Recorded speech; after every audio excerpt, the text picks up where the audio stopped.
Hey everyone, Kevin here. So today I'm going to make a video all about no start issues with C6 Corvettes. So obviously I'm not going to capture all of them. I'm going to try and touch on about 14 of them I think I know. There's even more, and I'm sure lots of you guys will have comments or ideas or solutions, and you can throw them in the comment sections.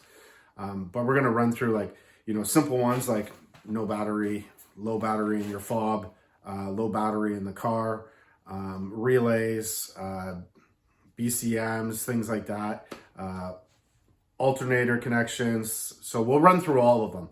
So I'm going to walk you through the car. I'll show you the problems that I know, the solutions I have, and I'll go in order from easiest to hardest to fix. Okay, so we'll get to it right now, and I'll walk you guys through the car and show you each of the problems and what the solutions might be. Okay, so let's get to it. Okay, so the first one we're going to run through is key fob batteries. So what I've had, and I'm sure everybody has had it, where it says cannot detect key fob. So I'll show you an example. So this happened to me just recently. I'll grab the battery out of this remote. Whether you have this remote or this one, it's irrelevant. So when you take it out, it says it didn't detect it, but obviously I just stick it in the glove box and it goes. So when you take a voltmeter and you check it, see it's coming out to 2.2. And then if you do a new one, and it'll still work, but if you do a new one, it comes out to 3.1, right? So having a new battery in here will help a lot, because sometimes if the voltage just drops below 3 volts, it actually won't work. So that'd be the first thing you check when you get saying no key fob detected. That'll be the first thing you check. Okay, so let's move on to the next one. Okay, so for the next one, what happens is you can get corrosion on your battery terminal. What this will do is not give you enough cranking amps to start.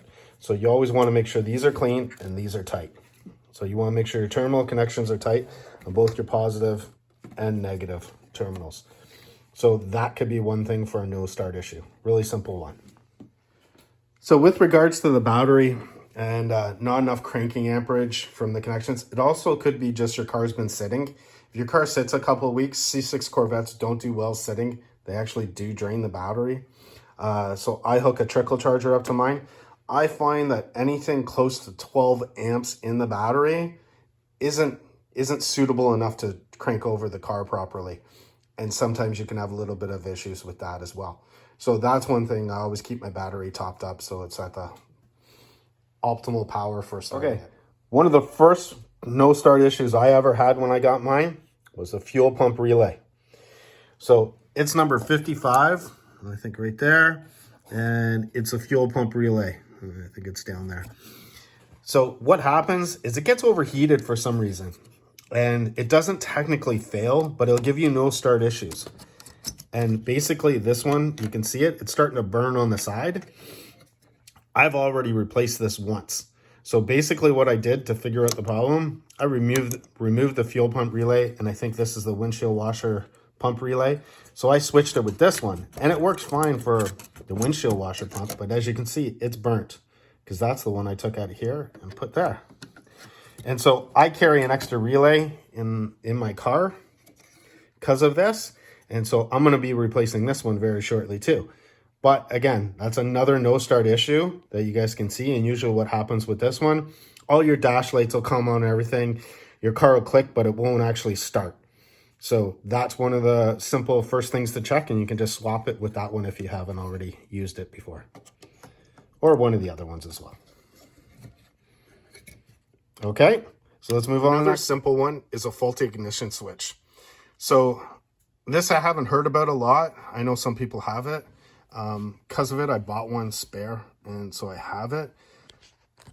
Basically what happens is it doesn't indicate that it goes on. So you go to push the button and nothing happens. It doesn't do all this stuff. You'll see it, just nothing happens. Usually that'd be a good indicator that you have a faulty ignition switch. So that's one other thing that you can start looking at with no start issues, a simple fix as well. So here's a no fob detection that I have a problem with, and it's because I have a dash cam. So I don't know if any of you guys experienced this, but I have a dash cam, and my dash cam plugs in here. The wiring's all the way through up. It goes up into the dash.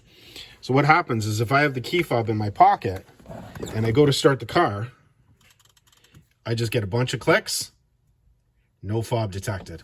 So either what I have to do is I have to remove the key fob, put it in here in the cup holder, or unplug this. Most of the time I just end up unplugging my dash cam.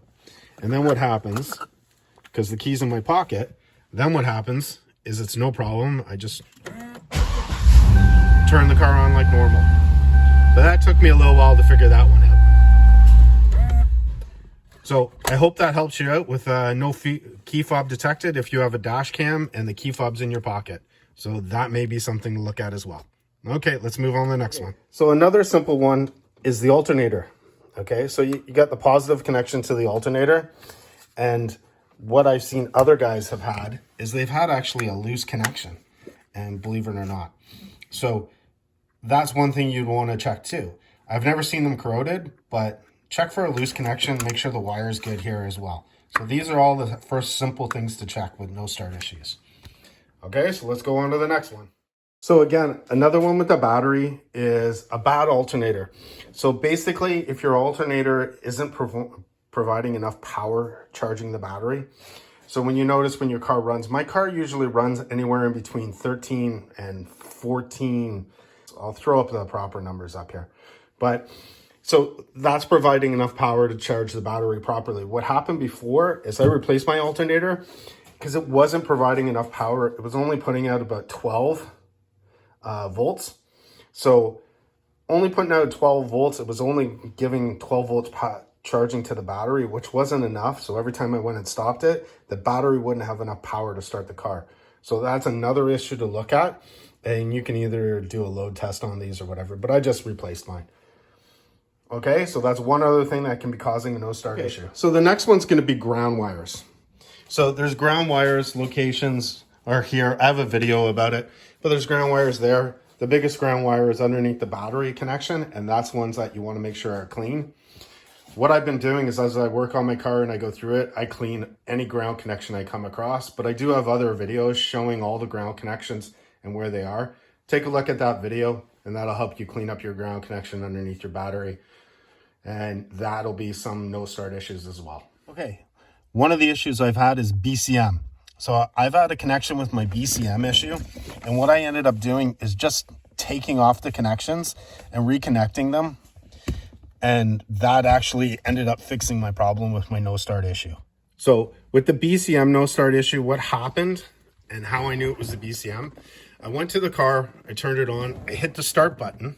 And when I hit the start button, everything just went black. So it kind of did this, and then everything shut down. All my display went pure black. So I knew that had to do something with the BCM. So I'm still not 100% sure I fixed the problem with my BCM. I did order another one. I'm gonna pull that BCM out, see if there's any loose soldering connections.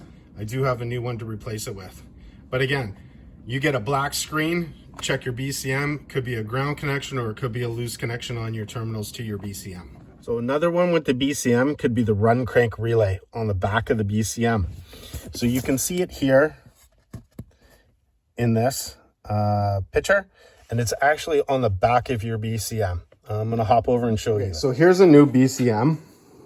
Basically, if anybody notices, the model number is different because they discontinued the BCM that's in my car, and this is the replacement part for it. But anyways, it's all the same. So if you're looking at the BCM in the car, it looks like this. And then when you flip it around, on the back, there's two relays. One of those is a crank relay, and sometimes that also goes as well. So that'll be another issue to look for, a no start issue. So another one you're gonna wanna look for is if you have an automatic. Obviously, I don't have an automatic. So in an automatic, sometimes you get a no start issue because there's a sensor in there, a shift switch. So I've read about this. Obviously, I haven't experienced it because I have a standard. So there's a shift switch inside there or a loose cable. That'll be another thing you look for that can cause no start issues because the switch isn't connecting, that it's actually in neutral. So for no start issues, again, for standard, right, is what you can have with this is down on the clutch pedal, there's a sensor to tell that you've engaged the clutch. So that switch can also go as well. And when that happens, you'll have a no start issue. It'll turn up, it'll light on, it'll do everything as well, but it's not detecting that the clutch has been engaged, so it will not start the car. So there it is there on my car. That's on my clutch pedal. So basically that has to be engaged in order to start the car. So sometimes that can fail as well. Okay, so the next issues you could look at is going to be underneath the car. It's going to be the starter. So the starter can get corroded, get loose positive terminal connections. I'll throw some pictures up here. Then in there, what you can see is it'll be loose and rotted and everything because it's so close to the exhaust. It causes it to dry out and crack and break. So what I did on mine is I did a heat shield. I put around it. I just did a wrap. I actually probably have a video of it. If not, I'll find a picture or something and post it up here. So it'll be somewhere in here you're looking at right now. And that'd be one of the other things you look for. And that's a very common problem with a no start issue. So one of the ones that you're going to hope that it's not is the last two. So a bad BCM, usually a bad BCM show on the cluster, lights will turn it off, things like that aren't working on the cluster. That's usually showing a bad BCM because that's the communication to the cluster. With those, it could be inside terminal connections. I haven't opened up one yet to find out what it is, but I will be doing that soon because these are getting harder to get. Hence why I ordered one and have one basically sitting in stock for me. So some of these terminal connections on the back could be the problem. They're not soldered in properly. You get some, the cold solder joints are failing. It could be anything. It could be in here. Again, I'm not 100% sure yet. I know I've had other issues where loose connections on some of these fuses, things like that. So that'd be it. The next one that you're going to be looking at will be your ECM. Again, ECM failing is a big deal. They're expensive, hard to replace, and they're coming in harder to come by. With all these, a BCM and an ECM, you need to be able to program them once you put in the car, unless you have the tools to do it. This is something you might have to have someone else do for you. Okay, so that runs you through about 14 of the problems, 13 anyways, of some of the issues that you have with it, from the easiest fix to the hardest fix. And there's probably a lot more of no start issues with C6 Corvettes. I just thought I would pile them all together in one little video for you so you can quickly troubleshoot your car. Hope this helps you out. If you have any comments or any other suggestions for people to look at, please add them in the comment section below. Appreciate any help that we can get.